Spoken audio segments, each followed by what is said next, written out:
Okay, mayong adlaw sa tuong tanan mga higala. So naana pod ta karon magbuhat na pod tag reaction video may tungod sa speaking in tongue. Kung kana bay tinuod, sakto pa ba na karon, apply pa ba na karon. So kini nga video dili ingon sa pagpanaot sa relihiyon, pero ato ang kuhaan og base mitungod sa Biblia kung tinuod na bagid ni kanang ilaang gipamuhat, dili na bali yaga-yaga. Okay, so makita na to diri ang simbahan ni Kibuloy. So si Kibuloy ay nag-claim na siya nga siya ang Ginoo. Sa Bible na apoy giprapisi na sa Bible nga once nga mo claim nga ni ikaw ng Ginoo, hapit na gayud balik ang Ginoo. Hallelujah, hallelujah. Yassa kalamahanda rupa kadaya halla. So makita na to sa video, no, sa pipila ka mga minutos nga atong nalantaw segundo. Makita to dira nga si Kibuloy nag-speaking in tongue nya kanang mga tawo nga ambot ko nakasabot ba pod kunuhay, sila pod nagpataas sa ila ang kamot, ang uban gani nagpiyong-piyong padiana. Makita nimo sa video nga nag-speaking in tongue sila. Unya kani si Kibuloy ambot lang kaha kung nakasabot ba pod ni, kay kinanglan manggod nga dapat makasabot gyud pod kung mag-speaking in tongue. Anon na gani ng speaking in tongue. So, it means nga lahi na siya nga lingwahe. Nya mingon sila daw nga kana daw speaking in tongue mo na sulti sa mga anghel. Timan ni higala igsuon ang saktong interpretasyon speaking in tongue. Kinanglan una makasabot ka simo ang giyaw-yaw. Nini kadua katong audience nga naminaw sad simo ang gipanulti, dapat pod to makasabot. Pero kung kani mga tawhana, kung imo ning pangutan-on kung saan gipangsulti ani nila ni Kibuloy, di gid ni siya maka sabot, no? So padayon ta sa paglantaw sa video. Yisabalaka lakalabakaya taka yukarabaka hallakanaha yudagana yukarabaka handaya yakarabaha lukumaya shukurabaka. Yes, Lord, hallelujah. Woo! Yaha likaraba rukaraba chika lakaraba kisukumata rikaba lukaba tokosakaya sawa lukaba. So makita to diri mga higala ang gibuhat ni Kibuloy. Ang ako adyong na sabtan dito kay kato yung tawag praise the Lord, hallelujah, mura gito akong nasabtan. Ambot kong nakasabot ba ang mga membro. So kana usa ka angin nato nga tubagon kung kana nga lingwahe ato ba ng paminawon. Akong balikon kinanglan nga makasabot ka una sa imong gipangyaw-yaw aron dili ka malaan og buang. Okay, so sa mga tawo pug nga naminaw nimo, dapat pud to makasabot. Kay kung dili sila kasabot, mas labi na gid to nga makaingon sila buang ka. Nagyaw-yaw mangag-imo diya nga wa man ka kasabot. Kinanglan gyud nga naay interpreter nga muhubad si mong gipagpanulti. Karon mo base ta sa Biblia. Kanang ila ang speaking in tongue ni Kibuloy ug ang gibuhat ba sa Bible, pareha ba?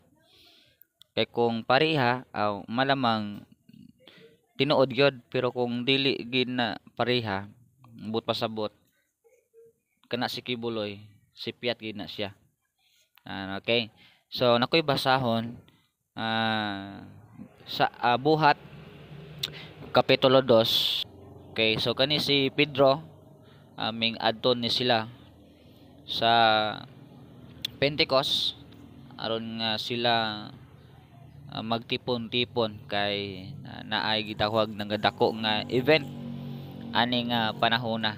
Okay, so ngani kung salaktod nga pagka istorya, kini si Pedro mingsulti ni siya, no, sa gingon diya sa verse 4, og silang tanan napuno sa balang espiritu ug misugod sa pagsulti pinagi sa lain mga pinulungan, sumala sa gipalitok kanila sa espiritu. So diri makita to sa verse 4 nga si Pedro og napuno sila sa balang espiritu. Subot pa sabot nga gitagaan sila og kaalam, no, gisuluban sila sa balang espiritu, o sa diha nga sila gisuluban sa balang espiritu, gitagaan sila sa balang espiritu, sila mingsugod sa pagwali o paglitok sa pulong sa Ginoo, sumala sa paggiya sa espiritu. Kinanglan gyud nga sumala gyud pod sa paggiya sa espiritu, kay kung imo lang na nga panulti, malamang dili gid na iya sa Ginoo. So sa verse 5 makita to diri, og gihay mga nagapuyo sa Jerusalem nga mga Hudiyo nga debutado nga mga tawo gikan sa matag nasod sa ilalom sa langit. So naay mga debutado, mga devoted ni sila ang mga sikta, no. Unya sa verse 6 karon sa diya nga kini nabaniog nga ang panon nagtigom sa pagtingob og nangalibog tungod kay ang matag tawo nakadungog kanila nga nagasulti diya sa iyang kagalingon pinulungan. So ang kining mga tawo nga alaksyon sila og kalibog nga tingala sila kay lagi ang gisulti ni Pedro ngadto nila iya ang mismong lingwahe. Okay, so kung ibutang talang kung si Pedro ang iyang lingwahe Bisaya, so nagsulti ra pud siya sa Bisaya nga lingwahe, pero muna nga nahibulong nabaniog sa mga tawo nga naminaw tungod kay ang ila ang gisulti ila ra man kagalingon nga lingwahe, pero sila nakasabot, nakadungog kanila nga nagsulti diya sa iyang kagalingon pinulungan. Sa verse 7, og silang tanan nahibulong og natingala nga nagaingon sa usa ug usa tan-awa, dili ba kini silang tanan nga nagasulti nga Galilehanon, o giunsa nga ang matag tawo kanato nakadungog sa atong kagalingon nga pinulungan. But pasabot nga kining mga tawhana nga naminaw sa kanang ilang kagalingon mismo nga lingwahe ilang nadunggan. But pasabot nakasabot sila nga naman kay kung sila Tagalog ang nadunggan nila sa gisulti ni Pedro Tagalog, pero ang igamit ni Pedro iyang kagalingon nga pinulungan. Unya gingon ang bersikulo, mga Parasyanhon ug mga Medes ug mga Elamon ug ang mga na nagpuyo sa Mesopotamia ug sa Judea ug sa Cappadocia, sa Punto ug Asia.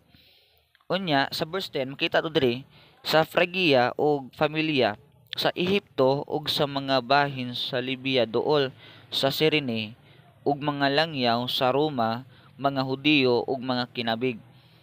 11 Mga Kretahanon ug mga Arabo, kita nakadungog kanila nga nagasulti diya sa atong mga pinulungan sa kahibulongan nga mga buhat sa Dios.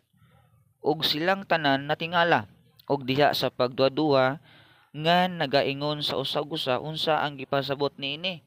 O butas pasabot mga higala nga kini si Pedro nagsulti siya ang pinulungan, nagwali siya mitungod kang Hesukristo, pero wala siya naggamit og lain nga pinulungan.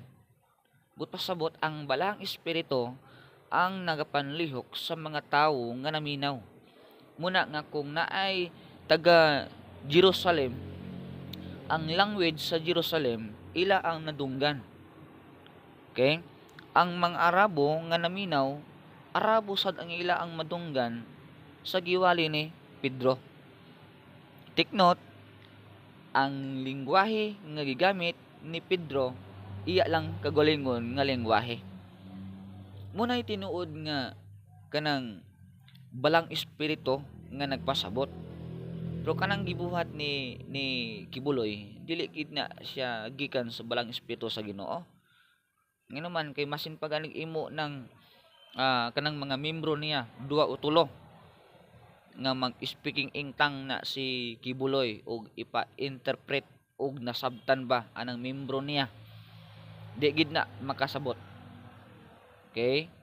Sumingon sila nga gift of God daw na. Di man mga igsoon ang speaking ingtang, no, sa atong panahon karon wala na.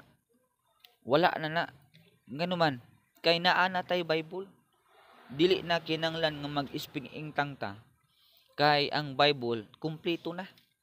Okay? So sa una ila tong gibuhat kay ang Biblia wala pa manahuman.